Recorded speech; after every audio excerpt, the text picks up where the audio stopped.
Washington میں ایران کی صورتحال پر امریکی صدر کی زیر صدارت اہم بیٹھک، نائب صدر جے ڈی وینس، وزیر خارجہ مارکو روبیو، وزیر جنگ سمیت اعلیٰ امریکی حکام کی شرکت۔ آبنائے ہرمز کی صورتحال اور ایران سے جاری مذاکرات پر تفصیلی غور کیا گیا۔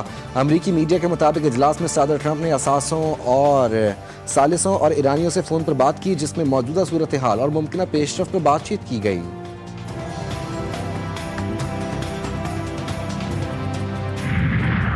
ایران نے امریکی ناکہ بندی کے اعلان کو سختی سے مسترد کر دیا۔ اسپیکر کالباف کا کہنا تھا کہ امریکہ نے ناکہ بندی کا اعلان کیا، جو ایک بھونڈا اور جاہلانہ فیصلہ ہے۔ آبنائے ہرمز میں ایران کو روکنا ناممکن ہے۔ امریکی مائن سویپر آگے بڑھا تو حملے کی دھمکی سمجھا جائے گا۔ ایران ہر صورتحال سے نمٹنے کے لیے تیار ہے۔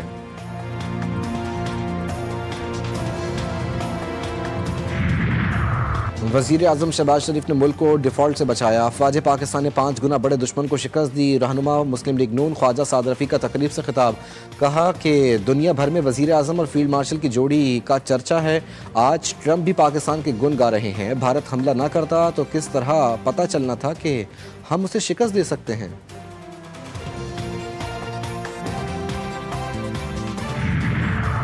پاکستان میں عوام کو انصاف نہیں مل رہا۔ غریب آدمی اس مہنگے اور پیچیدہ نظام میں مقدمہ لڑنے کی سکت نہیں رکھتا۔ امیر جماعت اسلامی حافظ نعیم الرحمان کہتے ہیں، بیوروکریسی میں کوئی اچھا افسر آ جائے تو اسے کام کرنے نہیں دیا جاتا۔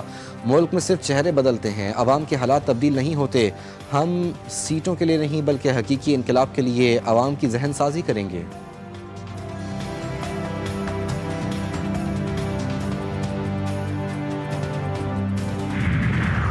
کراچی میں rangers in action, new Karachi سے بھتہ خوری میں ملوث صدر کاٹھیا واڑی گروہ کے 3 کارندے گرفتار۔ کراچی پولیس نے بغدادی سے 4 منشیات ڈیلرز کو دھر لیا۔ لاکھوں روپے مالیت کے کرسٹل برآمد۔ ملزمان مختلف علاقوں میں منشیات سپلائی میں ملوث تھے۔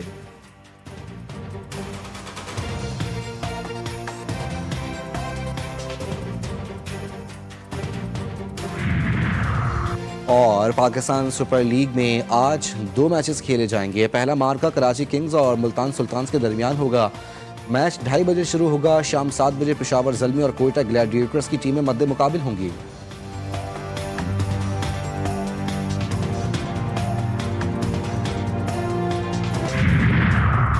ایرانی وارننگ نظر انداز کرنے پر آبنائے ہرمز سے گزرنے والے 2 بھارتی آئل ٹینکرز پر ایرانی گن بوٹس کی فائرنگ۔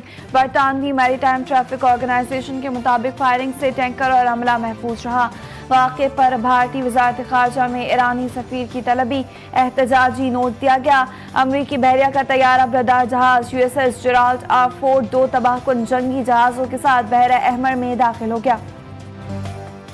ایران پر مسلط جنگ دوبارہ شروع کی گئی تو اس بار یہ عالمی جنگ میں تبدیل ہوگی۔ ایران کے بریگیڈیئر جنرل محمد رضا نے امریکہ کو خبردار کر دیا، کہا امریکہ کسی بھی صورت ایران کی میزائل بنانے کی صلاحیتوں کو نہیں روک سکتا۔ جنگ دوبارہ مسلط کی گئی تو اس مہینے تیار کیے گئے میزائلوں سے جواب دیا جائے گا۔ ایران پر دباؤ بڑھانے کے لیے نئی امریکی حکمت عملی سامنے آ گئی۔ بین الاقوامی سمندروں میں موجود ایرانی جہازوں پر قبضے کا منصوبہ، کارروائی سے کشیدگی بڑھنے کا خدشہ۔ امریکی اخبار وال سٹریٹ جرنل کی رپورٹ کے مطابق امریکہ بین الاقوامی سمندروں میں ایرانی آئل ٹینکرز پر قبضے کی تیاری کر رہا ہے۔ امریکہ اس اقدام سے ایران پر دباؤ ڈالنا چاہتا ہے تاکہ وہ آبنائے ہرمز کھول دے اور اپنی ایٹمی پروگرام پر امریکہ کو رعایتیں دے۔ مشرق وسطی میں امن عمل ناکام ہوا تو باب المندب بند کر سکتے ہیں۔ یمنی مزاحمتی تحریک انصار اللہ نے خبردار کر دیا۔ نائب وزیر خارجہ حسین العزی کا کہنا ہے کہ اگر امریکہ نے امن کی راہ میں رکاوٹیں جاری رکھیں تو یہ اقدام کیا جا سکتا ہے۔ ٹرمپ سے مطالبہ کیا کہ وہ اپنی پالیسیوں پر فوری طور پر نظر ثانی کریں۔ ماہرین کا کہنا ہے کہ باب المندب بند ہونے سے عالمی معاشی بحران بڑھ سکتا ہے۔ سعودی وزیر خارجہ شہزادہ فیصل بن فرحان کا امریکی ہم منصب مارکو روبیو سے ٹیلی فون پر رابطہ۔ خطے کی صورتحال، آبنائے ہرمز اور لبنان میں جنگ بندی کو برقرار رکھنے پر تبادلہ خیال۔ ٹرمپ نیتن یاہو کے کہنے پر بلا ضرورت جنگ میں شامل ہوئے۔ امریکی عوام جنگ نہیں چاہتے۔ سابق نائب امریکی صدر کمیلا ہیرس کا سخت موقف سامنے آ گیا۔ کہا نیتن یاہو نے امریکہ کو جنگ میں گھسیٹا اور صدر ٹرمپ نے ان کی خواہش پوری کی۔ ٹرمپ نے امریکی فوجیوں کی جان بلا ضرورت خطرے میں ڈالی۔ خالد مقبول صدیقی اور مصطفیٰ کمال کے درمیان چیئرمین شپ کے لیے مقابلے کا امکان. مصطفیٰ کمال کا MQM پاکستان کے انٹرا پارٹی انتخابات کے انعقاد کا حکم اور اکتوبر تک کا وقت دینے کے لیے الیکشن کمیشن کا شکریہ. کہا انٹرا پارٹی انتخابات کے حوالے سے قطعی لا علم تھے. اگر میڈیا کے ذریعے اپنی بی پارٹی میں انتخابات کے بارے میں علم نہ ہوتا تو بڑی دھاندلی کا خدشہ تھا. مصطفیٰ کمال کا MQM انٹرا پارٹی انتخابات کے نظام پر بھی عدم اعتماد کا اظہار. مصطفیٰ کمال کا بیان MQM کے آفیشیل واٹس ایپ گروپ میں جاری نہیں کیا گیا, دوسرے واٹس ایپ گروپ میں جاری کیا گیا. صدر نون لیگ نواز شریف اور وزیر اعلیٰ پنجاب کی زیر صدارت اجلاس. مری میں تحفظ اور بحالی پلان پر پیش رفت کا تفصیلی جائزہ. کوٹلی ستیا میں اسکائی گلاس برج پروجیکٹ کی اصولی منظوری. سیاحت کے فروغ کے لیے پنجاب کا پہلا اسکائی گلاس برج کوٹلی ستیا میں بنایا جائے گا. مری میں لینڈ سلائیڈنگ کے اسباب کے لیے عالمی ماہرین کی خدمات حاصل کرنے کا فیصلہ. راولپنڈی کی بارانی یونیورسٹی کو 26 اپریل تک بند کر دیا گیا. نوٹیفیکیشن جاری. سیکیورٹی وجوہات کی بنا پر یونیورسٹی کا مین کیمپس 26 اپریل تک بند رہے گا. تدریسی عمل آن لائن ہوگا. ہاسٹلز میں طلباء کو کمرے فوری خالی کرنے کی ہدایت جاری. اساتذہ اور اسٹاف ممبران کو بھی گھروں سے کام کرنے کی ہدایت. 20 اور 21 اپریل کے مڈ ٹرم امتحانات ملتوی.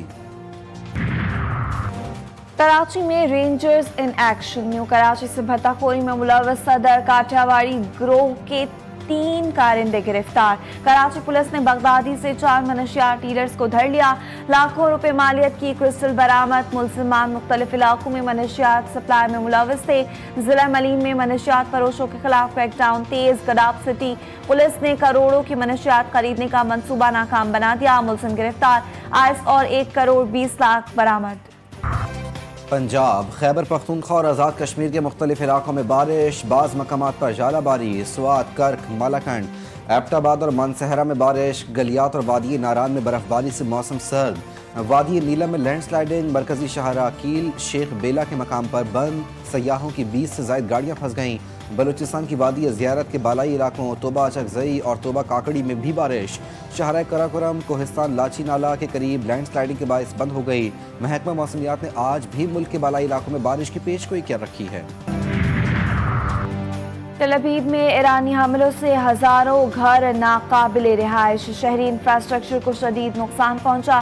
اسرائیل میں ایرانی حملوں سے ہلاکتیں اور زخمیوں میں اضافہ. کم از کم 26 افراد ہلاک اور 2600 سے زائد زخمی. ایران میں امریکی اسرائیلی حملوں سے 3468 افراد جان سے گئے.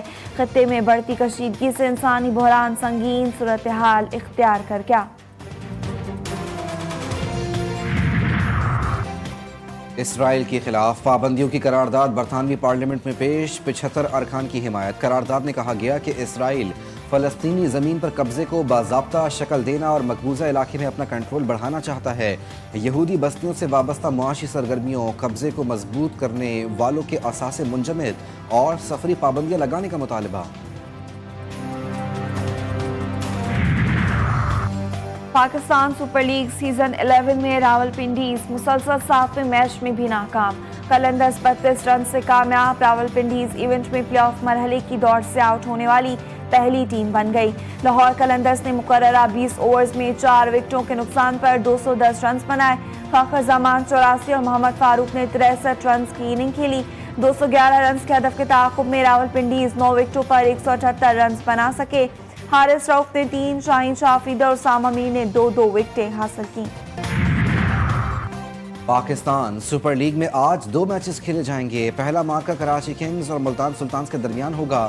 میچ 2:30 بجے شروع ہوگا. شام 7 بجے پشاور زلمی اور کوئٹہ گلیڈیٹرز کی ٹیمیں مد مقابل ہوں گی.